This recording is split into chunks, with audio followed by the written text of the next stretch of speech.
I was in the highlands of Iceland, doing research, interviewing hikers along the popular Fimmvörðuháls trail. This isn't an ordinary trail.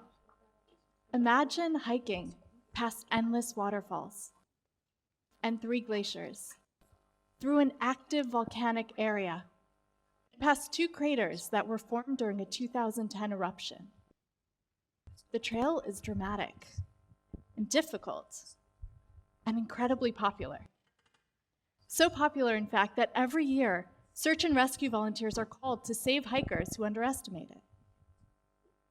I thought at first that travelers were drawn to the trail because of the landscape, but I had an experience that made me question that. I was staying in the mountain cabins. It was raining and windy, and a hiker came through the door. His glasses were all fogged over from the cold. He sat down with a cup of tea, and we started talking about the hike. I mentioned the bad weather, and he said it didn't bother him because, as he put it, the landscape looks better after going through some conflict. I think that hiker might have been onto something.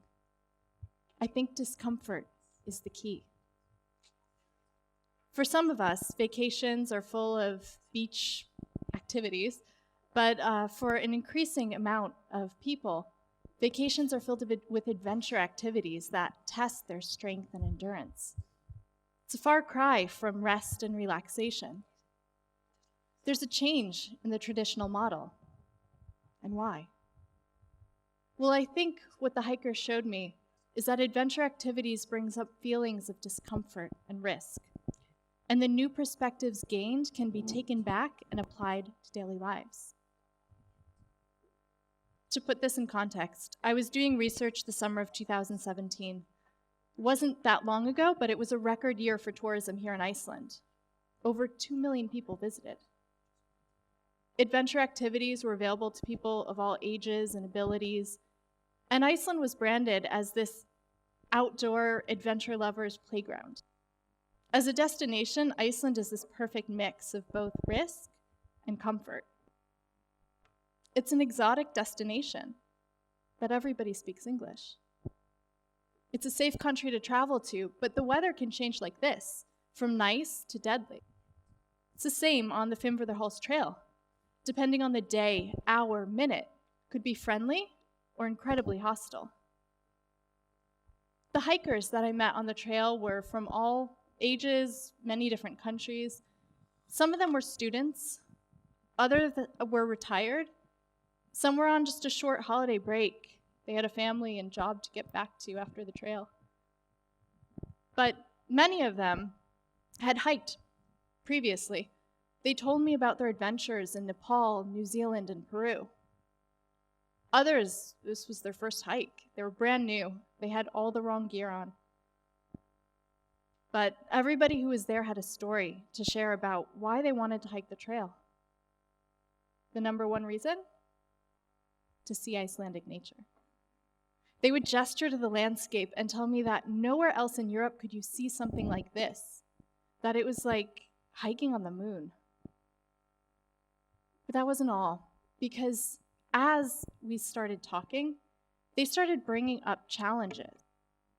They would mention things like their feet hurt them, or the weather was bad, or that they were tired. One person who was older told me he was having a hard time keeping a quick pace, and he was constantly being passed on the hike by younger people. Another hiker was hungover. He decided to party the night before, but he was having a hard time and was just really concerned about pushing through it. But these were all physical complaints, or complaints about conditions. But then I noticed something, because the longer we would talk, deeper challenges would appear. They started telling me things like they were unhappy at their job, or that they were trying to get over a recent breakup, or simply that they had to get away from a situation back home. The landscape looks better after going through some conflict. Or perhaps the landscape allows us to face our internal conflicts. Because what started out as a conversation talking about Icelandic nature quickly turned into acknowledging discomfort. Discomfort is this thing that comes up for us when we travel, whether or not we go looking for it. It's the discomfort of facing unknown languages or foods or customs. It's the discomfort of navigating and getting lost in a new city. Many of us travel in our comfort zones. We seek out familiar places, familiar stores, things that we know. The feelings of discontent, loneliness, and alienation come up. And it's up to us to figure out what we want to do with it. In this way, the trail can be seen as a training ground. How we face challenges on the trail might be the way that we face discomfort in our daily lives. And what about risk? When I was on the trail, I met a hiker who was brand new to hiking, and she was traveling by herself. She told me at first she was a bit afraid of hiking alone, but she got to this section of the trail that was just covered in snow. It was so quiet and still. There was nobody else around her, but she wasn't afraid. She was so overwhelmed with this sense of peace that she lay down in the snow. And for a minute, she just felt grateful to be there. She could have let her fear stop her, but she took a risk, and she was changed because of it. We live in a risk-averse society. From a very young age, we're told to avoid dangerous situations. But when we're traveling, we're able to take risks. In fact, we're encouraged to do so.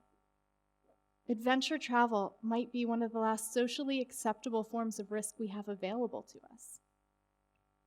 When we take on these physical adventure activities and we push our psychological boundaries, we can have transformational experiences. Because I was on the trail every day, I was able to see the difference between those hikers starting out and those hikers finishing the trail. I would just sit in my same spot overlooking the green Thorsmörk Canyon, and I would watch the hikers starting, full of energy and nervous chatter, in contrast to those hikers finishing, out of breath, drenched in sweat, with the look of accomplishment on their faces. That hiker that I met in the cabin wasn't hiking alone. He was with his 13-year-old daughter. He brought her on the hike because he wanted her to experience a real challenge. If, like he said, conflict can make the landscape look better, what can it do for us long term? If we take a risk and hike a difficult trail, despite the fear and physical exhaustion and bad weather, if we can take on that challenge, what challenges can we face in our daily lives? I think discomfort is one of the true gifts of adventure travel. When we push through these challenges, we build resilience. Over time, the external changes turn into internal ones. There's nothing wrong with a beach vacation, but travel can bring us so much more than just a relaxing time away. Adventure travel can frustrate us. It can delight us. It can inspire us. And if we let it, it can change us. Thank you.